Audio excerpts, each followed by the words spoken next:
Hi everybody, I'm Zach and I like movies, and I am going through the works of David Lynch. He is the great late David Lynch. He has passed away earlier this year, and I've been going through his movies one by one and giving them the attention that they deserve. And today we have the big one. It is what is by far his most celebrated singular film, most quintessential David Lynch possibly ever.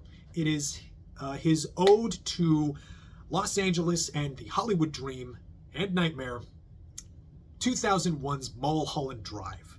So, like, you ask any film fanatic, and if they ask you what is one of the best movies ever made and the best movie of the 21st century, chances are good they'll say Mulholland Drive. It is one of those, it is just locked in the canon of greatest movies ever. It is frequently seen on many a Sight and Sound poll.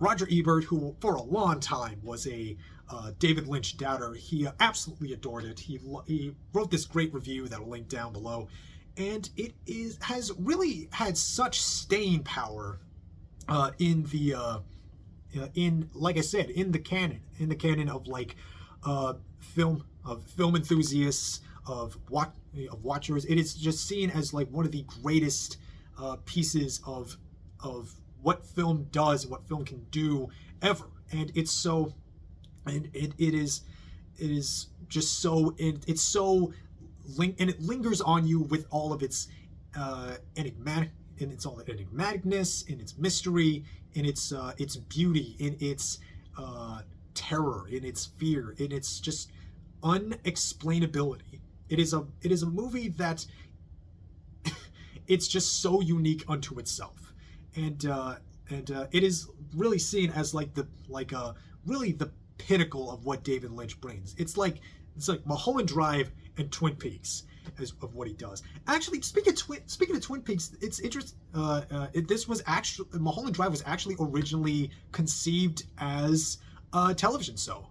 This was he was workshopping stuff around like the late 90s. ABC ordered a pilot, which he shot, and you can actually watch in like a crummy VHS copy of it. That I think it's on YouTube now, but I haven't seen it myself. I respect David's wishes to not see it yet, but it didn't get picked up. But honestly, the ideas still lingered in David, and eventually he transformed this into Mulholland Drive, and it is. Fun fact, it actually premiered at the Cannes Film Festival in 2001, where it played an official competition with such other great films as The Man Who Wasn't There by the Coen Brothers, Distance by Hirokazu Koreeda, Millennium Mamba by Hyo Shin, Baz Luhrmann's Moulin Rouge, the Michael Haneke's Piano Teacher, and of course Shrek.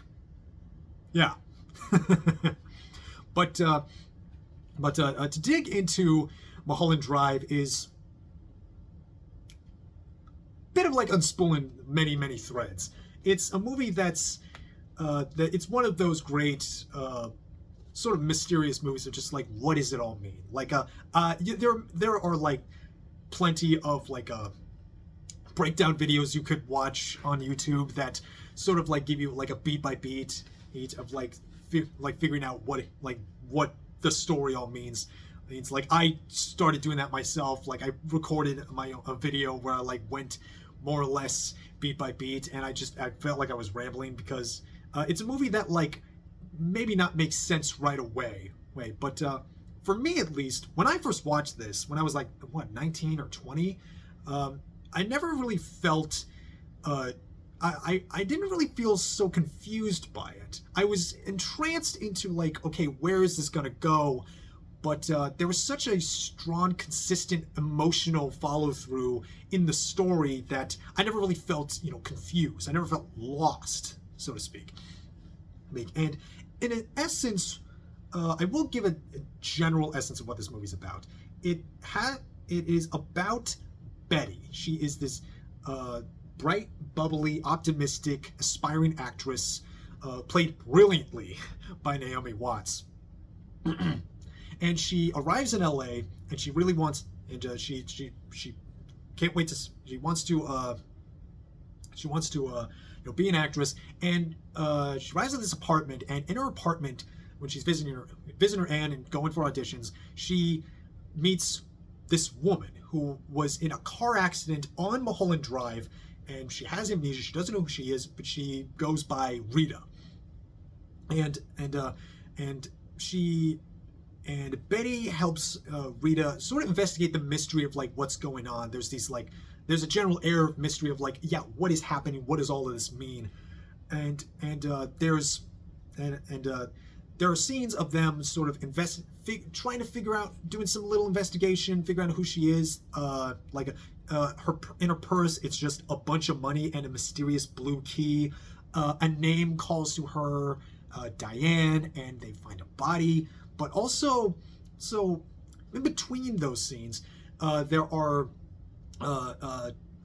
this like B plot of this director Adam Kesher, played by Justin Theroux, who is getting like forced, who's like being pressured by studio heads and the mob into casting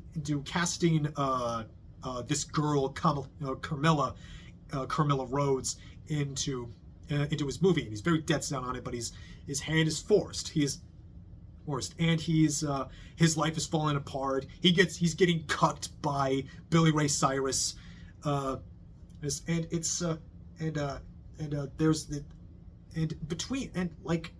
that's like generally the first two, and these whole scenes, effectively the first 2/3 of the movie is seen as a dream, and then right around a pretty noticeable turning point where we find what the key opens, this like blue box, and like the camera dips into the darkness of the box drops, and they disappear, and there's a total shift. The cowboy character shows up, and he says, "Hey, pretty girl, time to wake up." And then we feel like the rest of the last third of this movie is like seen as reality, because there's such a 180 in how the characters act. And like Betty becomes Diane, Rita becomes Carmilla, and there's clues as to that sort of give you inclinations as to like maybe that is one way to read this movie, like repeated colors and lighting choices, like a red lamp and a telephone, or there's sort of doubles, like there'd be repeating characters, like that would sort of like repeat in almost like reverse foreshadowing in a way, like there'd be that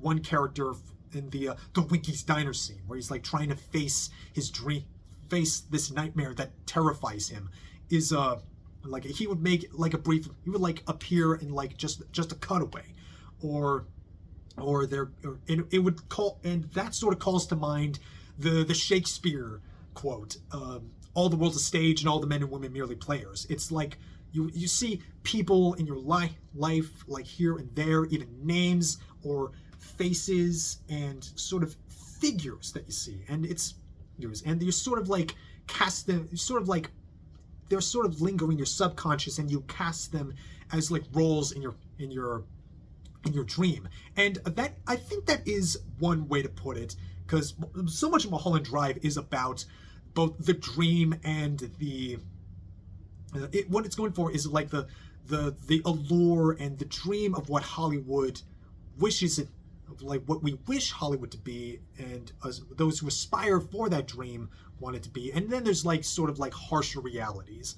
It's like Betty is so like optimistic about like, oh, it's wonderful, and she has this audition scene which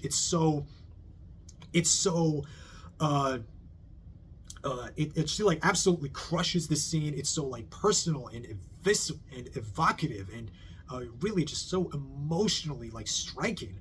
But in that scene, it's so like there's a lot you can read into the scene, where like there's like the director there, and there's like script supervisor, and like this like couch of like with like 3 women on it. Like one of them is Ann Miller, I believe it was, and and like, yeah, she's doing this scene with this like orange faced like kind of soap opera actor, and he's like giving her like this bullshit advice just so he can kind of creep on her, and it's happening all in front of all of this like this like room of people. It's all tight and intimate, and it feels like these feel like scenes that it's things that like feels like things that maybe David's getting off his chest, like even in the stuff with like like with Adam Kesher, the director. But like, yeah, he probably was like have like very contentious relationship with studio heads who are like kind of strong arming him to do things one way or the other.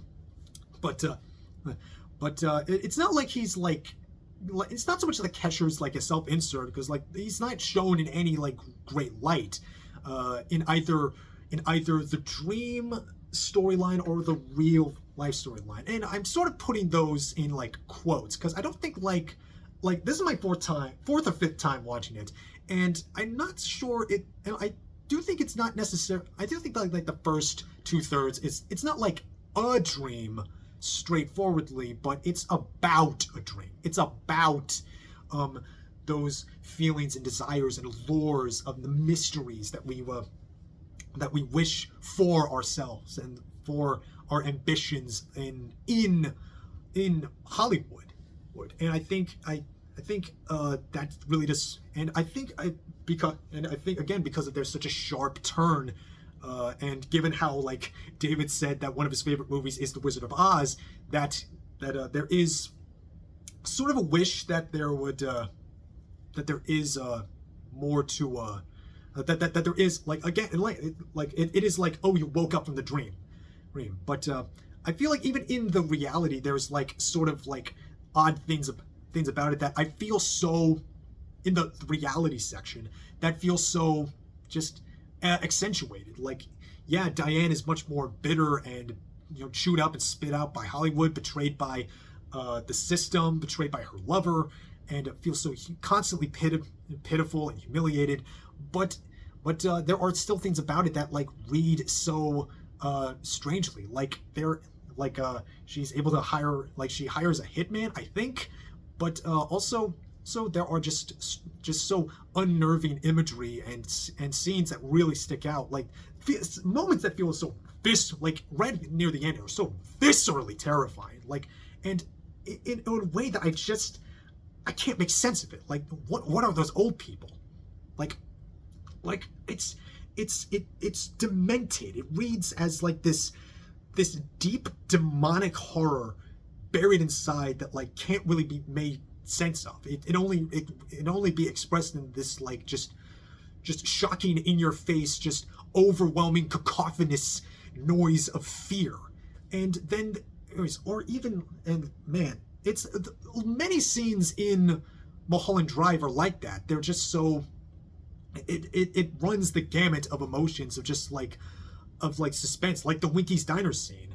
It's one of the greatest jump scares ever, and it's like, what do I mean from this? And I still, there are things about it I still don't quite understand. Like, what does the cowboy represent?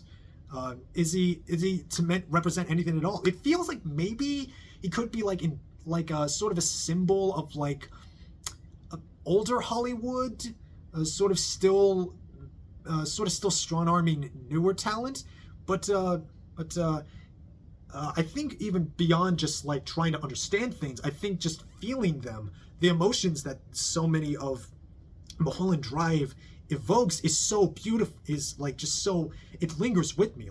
Like you could just point to the Club Silencio scene, which it's just everything Lynch does in like color and lighting and mood and tone and beauty. Like if you have not seen this scene, it is sublime. I don't want to ruin it for you, but one moment I absolutely have to talk about is the 16 Reasons scene.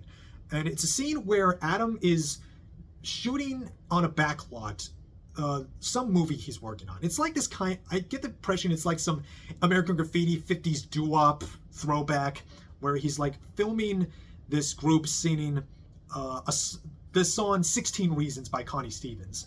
And Betty walks on, she's like being brought on the set, and then like Adam, he like, it's like he senses her presence, he just turns and looks, and there's this sudden push in on Naomi Watts where it's pure cinema. It's a moment that just like of like light, sound, movement, emotion, music, it all coalesces into something that you can't get anywhere else.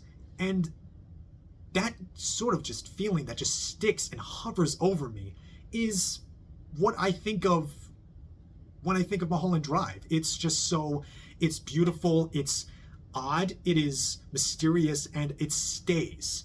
And I think its staying power is so, it's really self-evident. It's unlike anything I can describe. It is often beyond description, and it's just so amazing. And I have to thank David Lynch for this. It is just, man, it's, what a picture. What a picture. And I think that'll kind of be it. I feel like I should just leave it at that. What a picture. Just really should just see it for yourself.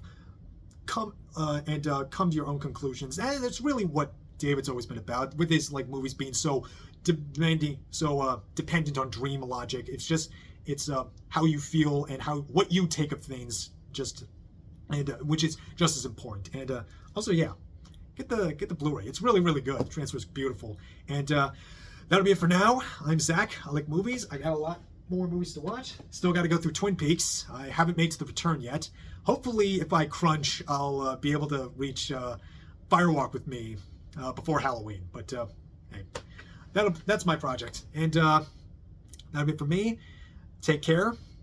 Keep watching movies. And take care of yourselves. Bye-bye.